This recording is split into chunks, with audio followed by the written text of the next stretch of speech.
অহংকার করতে পারো, কেউ করেনি বারণ, কিন্তু অহংকারই হলো পতনের মূল কারণ। তোর মুখটা নিয়ে যে নিজে ভিউজ কামাচ্ছিস সেটা আগে বল। আইসে শরীরে রোস্ট করতে। ভাবিস নিয়ে জুতো খুলে দাঁত মাজাই দিবানি। Wake up to reality. হঠাৎ শুনি আমার দিদা মারা গেছে আর সবাইকে যেতে হবে শ্মশানে। আমিও দেরি না করে ঝটাপট রেডি হয়ে চলে গেলাম।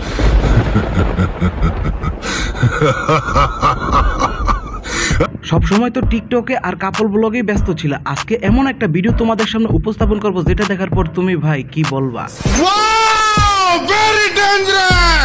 একটু আমার জুতো খান চাট এদার এনে জুতো খান চাট একটু ভালো করে, তাহলে আবার ভালো ভিউজ আসবে ভিডিওতে।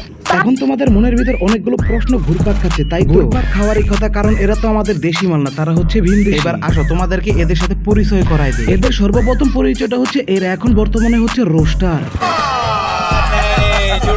মিথ্যা কথা কয়ে ভাই লাভ আছে? মিথ্যা কথাকে কোনো লাভ নাই, আসলেই ভাই সত্যি কইতেছে, আসলে ওনারা রোস্টার। এদের রোস্টার হওয়ার কাহিনীটা শুনলে তোমরা এখন হা করে বসে থাকো। তো চলো প্রথমেই শুরু করা যাক আমাদের শ্রাদ্ধ ব্লগারকে নিয়ে। আর বেসিক্যালি আমরা যাচ্ছি আমাদের একটা রিলেটিভসের বাড়ি, মানে একটা বংশের কারো একটা বাড়িতে। সত্যি সেখানে আমি জীবনে কোনোদিনও যাইনি, তো রিলেটিভসের মধ্যে একজন মারা গেছেন, তো সেখানেই আমরা যাচ্ছি। আর সত্যি না খুঁজে আমার চ্যানেলে আমার সে ব্র্যান্ডের প্রমোশনের যে ভিডিওগুলো হয় না, ওইগুলো খুঁটে খুঁটে আনে আমার ক্যারেক্টার বিচার করতে আইছে। মনে করেন আজকের এই ভিডিওতে আপনি এক চুল ছিঁড়াছিঁড়ির কাহিনী দেখতে বসেছেন। কেন আমি এই কথাটা বললাম এখনই বুঝতে পারবেন। আপনি যদি ইউটিউবে গিয়া ফেসবুকের মতো সার্চ করেন যে শ্রাদ্ধ ব্লগার, তাহলে এই আপুটির চ্যানেলটি খুঁজে পাবেন সর্বপ্রথম।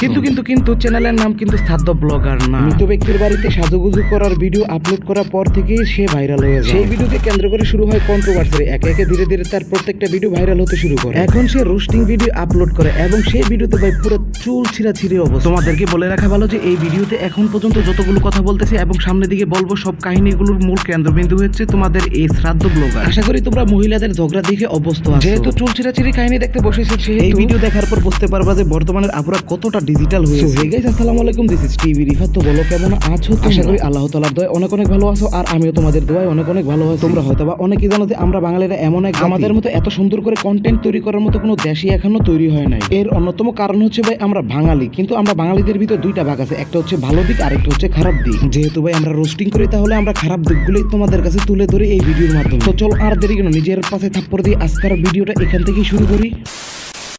হঠাৎ শুনি আমার দিদা মারা গেছে আর সবাইকে যেতে হবে শ্মশানে। আমিও দেরি না করে ঝটাপট রেডি হয়ে চলে গেলাম শ্মশানে। আর চলো আমার দিদা মারা যাওয়ার আর শ্মশানের ব্লগটা তোমাদের সাথে শেয়ার কি করি। এক প্রতিভা নিয়ে আমরা জন্মেছি এই বাঙালিরা। বর্তমান সময়টা এমন হয়েছে যে আমাদের কন্টেন্ট একটা হইলেই হইলো, সেটা হোক মার সাথে, সেটা হোক একটা মরা মানুষের সাথে। মোট কথা হলো আমার যদি লিংকও ভাইরাল হয়, মোট কথা হচ্ছে আমি ভাইরাল হব মানে হব। সো গাইস, ভিডিওটা বেশি আর বড় করতে পারছি না, কারণ এখন বাজে রাত প্রায় 4টার কাছাকাছি। এই ভিডিওর দ্বিতীয় পার্টে থাকছে তোমাদের আমো সিংরি, যিনি কিনা একজন রোস্টার, এবং তার সাথে রয়েছে আরো ভিন্ন ভিন্ন ধরনের আরো কিছু ভিডিও। পার্ট 2 এর ধামাকার জন্য অপেক্ষা করো, আর অবশ্যই কিন্তু যাওয়ার আগে চ্যানেলটা সাবস্ক্রাইব করে দিয়ে যাও, না হলে কিন্তু কাঙ্ক্ষিত ভিডিওটি তোমরা আর নাও পেতে পারো। সো আল্লাহ হাফেজ, টিল দেন, বাই বাই।